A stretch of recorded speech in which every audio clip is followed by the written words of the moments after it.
prédicateurs du Sénégal ñoo fi dajewoon tey ci seen 3e session wu conseil national càmbaru liggéeyu bureau exécutif bi ci weer yu weesu tëral aussi ay xàll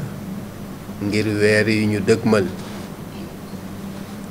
waxtaane tolluwaayu réew mi ak tolluwaayu jullit ñi ci àdduna ci biir loolu bi liggéey bi jeexee ñu ci génne ak benn déclaration boo xam ni communiqué la boo xam ni dañu ko bëgg bokk ak waa réew mi moom la ñuy bàyyeek sunu mbokk imam Ismaïla Ndiaye mu jàngal ñu communiqué bi ci tubaab. Communiqué de clôture de la 3e session du Conseil consultatif de la LIPS. Le dimanche 11 août 2024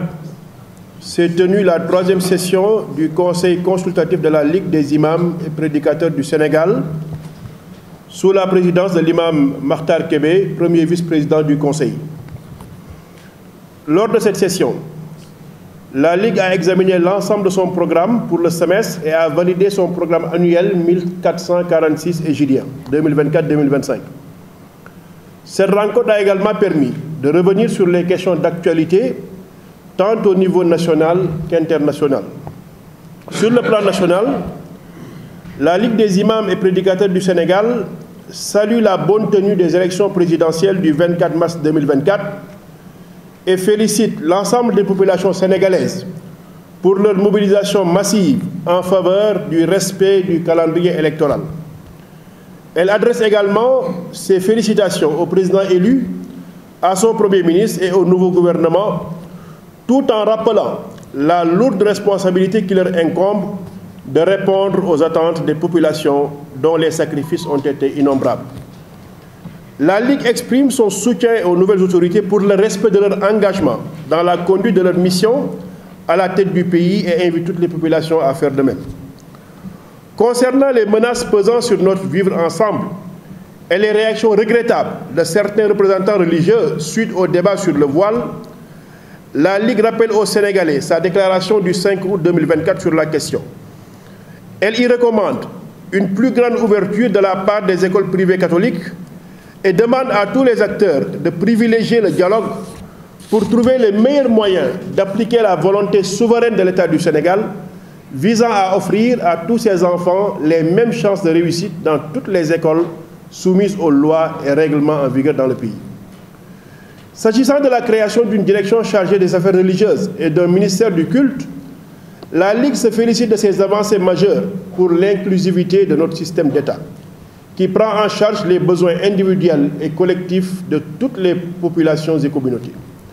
À cet effet, la Ligue travaille sur un document d'étude de la formalisation des relations entre l'État et les instances religieuses, regroupant plusieurs sous-thématiques qu'elle compte finaliser et transmettre aux autorités en tant que contribution à cette volonté de corriger une injustice de plus de 3 siècles.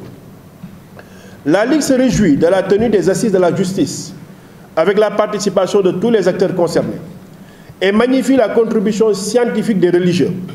et recommande que toutes les observations formulées par les différents participants soient prises en compte dans les conclusions finales du dialogue. À cet effet, la Ligue, en consignature avec And Samm Jikko Yi et l'association Ndeyu Askan Wi, a rédigé un mémorandum pour attirer l'attention des autorités sur les points de désaccord qui ont cependant été maintenus dans la version finale. La Ligue exprime sa consternation face à la recrudescence du phénomène de l'immigration clandestine et appelle les pouvoirs publics à redoubler d'efforts pour offrir davantage d'espoir aux jeunes. Elle invite ces derniers à faire preuve de patience et aux adultes à encourager les jeunes à explorer des perspectives locales afin d'éviter de risquer leur vie dans les périls de l'immigration clandestine. La Ligue se félicite également de l'organisation des rencontres inclusives sur le projet de statut des Dara et demande à l'État, au vu des résultats consensuels obtenus lors de l'atelier des 19 et 20 juillet à Saly, de partager ces résultats avec les autorités religieuses du pays qui étaient toutes représentées et d'adopter dans les meilleurs délais cette loi qui pourra contribuer à la prise en charge de ce sous-secteur important des Dara au Sénégal. Sur le plan international, le Conseil consultatif de la Ligue a adopté à l'unanimité une motion spéciale de soutien au peuple palestinien martyr qui continue de subir les assauts criminels des forces d'invasion et d'occupation israéliennes. La Ligue présente ses condoléances à toute la Oumma islamique à la suite de l'assassinat du chef de la résistance palestinienne Ismaël Haniyeh et dénonce la politique de 2 poids, 2 mesures adoptée par la communauté internationale face à ce génocide, l'un des plus atroces. La Ligue félicite l'État du Sénégal pour sa position sans ambiguïté sur les massacres perpétrés en Palestine. Elle l'appelle à se joindre à toutes les initiatives visant à mettre la pression sur Israël pour qu'il cesse ces massacres et réponde de ses responsabilités. Enfin, le Conseil consultatif de la Ligue des imams et prédicateurs du Sénégal prie Allah subhanahu wa ta'ala de veiller sur le Sénégal,